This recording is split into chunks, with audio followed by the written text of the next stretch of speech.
திமுக மக்கள் நம்பலாம் கூட்டணி நம்பித்தான் தேர்தல் சந்திக்க போகிறாங்க. ஆனால் அதிமுக வந்து மக்களை நம்பி உள்ளதுன்னு எடப்பாடி சொல்லியிருக்காங்க. நாங்கள் யாரையாவது வான்னு கூப்பிட்டுருக்குறோமா? இல்லை அவங்க கூட்டணியில் இருக்க யாரையாவது விமர்சனம் பண்ணுறோமா?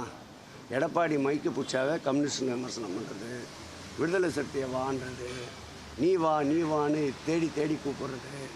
ஏற்கனவே நான் சொன்னபடி புலிக்கு பயணம் தான் தன் மேலே பட்டுக்கணுவான். எடப்பாடி கதையும் அப்படிலாம் ஆயிடுச்சு. வல்ட்டி பழனிசாமி டெய்லி ஒன்று பேசிகிட்டு இருக்காரு.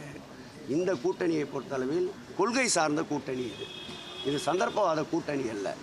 கொள்கை சார்ந்த கூட்டணியின் தலைவராக இருக்கின்ற மாண்புமிகு எங்களுடைய தமிழக முதல்வர் அவர்களை முழுவதுமாக இந்த கூட்டணியில் இடம்பெற்றிருக்கின்ற கட்சிகள் நம்புகின்றன. மக்கள் நலப்பணியிலே ஒன்றியத்திலே முதன்மையாக இருக்கின்ற மாண்புமிகு தமிழக முதல்வர் அவர்களுக்கு நிச்சயமாக 2026ஆம் ஆண்டு மக்களின் முதல்வர் என்ற பட்டத்தோடு முதலமைச்சர் என்ற முடியையும் கிரீடத்தையும் மக்கள் கூட தயாராக இருக்கின்றார்கள். 67, 27 மாற்றம் வந்து 26லையும் வரும்னு விஜய் சொல்லியிருக்காரு. அண்ணா வழியில் நாங்கள் நடப்போம்னு சொல்லி மாற்றம் வரும் நிச்சயமாக. இன்றைக்கு அரசியலே வருகிறோம் என்று சொன்னவர் 2026க்கு பிறகு நான் சினிமாவிற்கு செல்லுகிறேன் என்ற மாற்றத்தை ஏற்படுத்துவார்.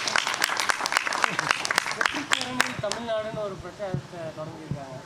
தொடங்கட்டும். அந்தர் பல்ட்டி ஆகாச பல்ட்டி அடித்தா கூட எவ்வளோ உயரத்தில் நின்று நம்ம வித்தை காட்டினாலும் மக்களிடம் காசு பெறுகின்ற போது இறங்கி வந்துத்தான் ஆக வேண்டும். ஓட்டு என்ற மகத்தான சக்தி மக்களிடம் இருக்கின்றது. அந்த மகத்தான சக்தி எங்கள் முதலமைச்சர் அவர்களின் பக்கம் இருக்கின்றது. நிச்சயம் வென்று காட்டுவோம். மீண்டும் முதலமைச்சராக கோட்டையிலே மாண்புமிகு தமிழக முதல்வர் 2வது முறையாக ஆட்சி அமைத்தார். ட்ரெண்டை ஃப்ரெண்ட் ஆக்கிக்கோங்க. தந்தி டிவியின் சப்ஸ்கிரைபர்ஸ் அண்ட் ஃபாலோவர்ஸ் குடும்பத்தில் நீங்களும் இணையுங்க.